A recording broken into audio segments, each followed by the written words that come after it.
Hello everyone, আজকে কিন্তু যাচ্ছিলাম হচ্ছে রিসেপশনের জন্য। তো রিসেপশনে যাওয়ার জন্য আমি আমার রেডি হয়ে গেছি, গিয়ে দেখলাম মাসিও রেডি হয়ে গেছে। তারপর কিন্তু আমরা গাড়িতে বসলাম কন্যাযাত্রী যাওয়ার জন্য। তো এখানে আমাদের গাড়ি গিয়ে পৌঁছেও গেল, আর রাস্তা দিয়ে কিন্তু গোটা রাস্তাটা পুরো লাইটিং করা ছিল, খুব সুন্দরভাবে সাজানো ছিল।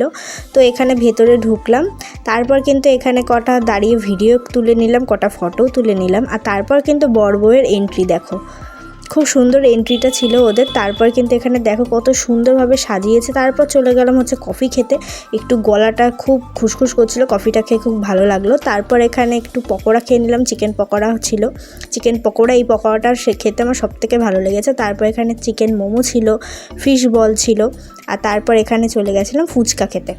তারপর এখানে ফুচকা খেলাম পুদিনার জল দিয়ে, এখানে মিষ্টি জলও ছিল, টক জলও ছিল। তো এটা দিয়ে ট্রাই করলাম, ভালোই লাগলো খেতে। তারপর কিন্তু এখানে জিলাপি খেয়েছিলাম, মাও জিলাপি খাচ্ছিল।